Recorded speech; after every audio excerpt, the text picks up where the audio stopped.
में लाने का काम यदि कहीं किया जा रहा है तो आज मोदी जी के सहारे दुनिया में परिवर्तन आ रहा है। मोदी जी के सहारे ये सब कानून बदलने का काम किया जा रहा है। तो आज मैं अपने पसमानदा समाज के लोगों को ये अनुरोध करना चाहता हूं कि आप खिड़की खोलो। जब आप खिड़की खोल देंगे तो दरवाजा भारतीय जनता पार्टी खुलवा लेगी। आज आपने खिड़की खोली है और उसी खिड़की के माध्यम से भारतीय जनता पार्टी में काम करने वाले हमारे कार्यकर्ता, हमारे पदाधिकारी आपको दरवाजा खुलवाकर यहां तक लाने का काम किया है। मैं इस मंच को बहुत बहुत बधाई देता हूं और बहुत बहुत धन्यवाद देता हूं। मित्रों, सबका साथ, सबका विकास, सबका प्रयास, सबका विश्वास, शिक्षा बहुत बड़ी आवश्यकता होती है। जो शिक्षित होते हैं वही विकसित होते हैं। मेरे पास अल्पसंख्यक विभाग है। सबसे पहले हमने दानिश भाई से परामर्श करके भारत सरकार के संदेश के आधार पर मदरसों का सर्वे कराया। और मदरसों का सर्वे इसलिए कराया क्योंकि मदरसा शिक्षा में गरीब मुसलमानों के बच्चे पढ़ते हैं। मदरसा शिक्षा गरीबों के बच्चे लेते हैं। और विरोध कौन करते हैं? विरोध करने वाले वो लोग हैं मुस्लिम समाज में जो स्वयं कॉन्वेंट में पढ़े। उनके बच्चे भी कॉन्वेंट में पढ़ रहे हैं, उनके बच्चे मदरसा शिक्षा नहीं ले रहे हैं। जब हम मदरसा की सर्वे कराने की बात कर रहे थे तो कुछ मुसलमानों ने कहा कि एक पीएसी की गाड़ी भेजनी पड़ेगी आपको, तब भी मदरसा में घुसेंगे आपके अधिकारी। मित्रों, मैं दानिश भाई को धन्यवाद देता हूं। मैंने इन्हें कहा कि जाओ संपर्क करते रहो लोगों से और सरकार की मंशा से अवगत कराओ। अधिकारियों ने जब मुझे बताया, जब अधिकारी मदरसों में सर्वे के लिए जाते थे तो वहां पहले से नाश्ता तैयार मिलता था। मदरसे के टीचर कहते थे आओ देखो हमारे मदरसे में कैसी पढ़ाई हो रही है, आओ देखो हमारे मदरसे में कितने बच्चे हैं। मित्रों, आज मदरसा की शिक्षा के माध्यम से हम परिवर्तन लाना चाहते हैं। माननीय मोदी जी का सोच है अब हजूर के बेटे ही हजूर नहीं बनेंगे, अब मजूर के बेटे भी हजूर बनेंगे। ये माननीय मोदी जी का सोच है। मोदी जी के सपनों का उत्तर प्रदेश बने। उत्तर प्रदेश के मुख्यमंत्री योगी आदित्यनाथ जी रात दिन अहरने से ये काम कर रहे हैं। मित्रों, हम इसलिए अभी तक दीनी तालीम दी जाती थी मदरसों में, इसको हमने परिवर्तन नहीं किया। दीनी तालीम दी जाए, अरबी, उर्दू, फारसी पढ़ाई जाए, कोई दिक्कत नहीं। दीनी तालीम के घंटे रखे जाएंगे, कोई परिवर्तन नहीं। लेकिन एक परिवर्तन किया,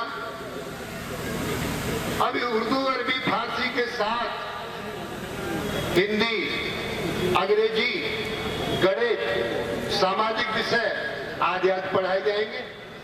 क्यों?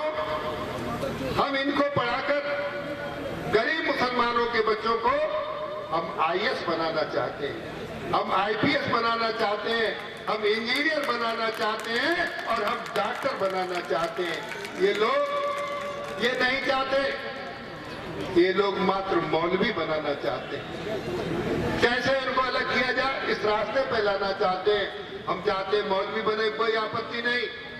मौलवी के साथ वो ये समझे क्या अच्छा है क्या बुरा है, क्या करना चाहिए क्या नहीं करना चाहिए, ये कौन बताएगा?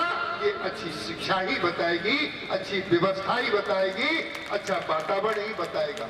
मित्रों, इसीलिए हमने कहा कि अब हजूर के बेटे ही हजूर नहीं बनेंगे, अब गरीब मजूर के बेटे भी हजूर बनेंगे। अब माननीय मोदी जी ने कहा है हम गरीब मुसलमानों के बच्चों के एक हाथ में कुरान तो एक हाथ में लैपटॉप देखना चाहते हैं। हम उन्हें मुख्य धारा से जोड़ना चाहते हैं, ये प्रयास किया है। मित्रों, वहीं उन्होंने कहा कि हम वक्फ की संपत्तियों से भूमाफियाओं का कब्जा हटवाएंगे और उस पर पार्क, अस्पताल और मदरसे बनवाएंगे। अभी वक्फ की बहुत संपत्तियां हैं, महत्वपूर्ण संपत्तियां हैं वक्फ की। वक्फ की संपत्तियों पर एक तरीके से जिन्हें कहा जाए माफियाओं के कब्जे हैं और वो अरबों खरबों की जमीन है। हम इस जमीन को भी वक्फ की संपत्ति, क्योंकि वक्फ की संपत्ति खुदा की संपत्ति होती, किसी को खुर्दबंद करने का अधिकार नहीं है। कुरान की आयत में भी यही लिखा है, कोई किसी के हक का हनन ना करे, कोई किसी की संपत्ति को छीने नहीं, कोई किसी को दबाए नहीं, कोई किसी को सताए नहीं। यह है कुरान की आयत। मित्रों, इसलिए हमने कहा कि जो वक्फ की संपत्तियां हैं, उन संपत्तियों को सर्वे कराकर माफियाओं के कब्जे से निकालकर हम उनमें पार्क बनवाएंगे, हम उनमें अस्पताल बनवाएंगे और हम उनमें बच्चों की पढ़ाई के लिए कोचिंग खुलवाएंगे, उनमें हम मदरसे अच्छी शिक्षा के लिए भी बनवाएंगे। ये हम व्यवस्था करने जा रहे हैं। और मित्रों, पहली बार भाई दानिश भाई को हमने ये व्यवस्था सौंपी थी। हज के लिए भी हमने सुविधाएं दी। हज में सरकार के द्वारा कभी भी सरकारी पैसे से हज सेवक नहीं गए। ये भारतीय जनता पार्टी की सरकार है, ये योगी जी की सरकार है, ये मोदी जी की सरकार है, जिसने सरकारी खर्चे पर हज सेवक भेजने का काम किया। ये पहली बार योगी सरकार ने किया है और इस तरीके से जो व्यवस्था हुई है उसके लिए भी मैं आपको बताना चाहता हूं। तो मित्रों, इस तरीके से ये सारी सुविधाएं देने का काम किया है और आज इस अवसर पर मैं आप सबको इस बात की बधाई देना चाहता हूं, आयोजकों को।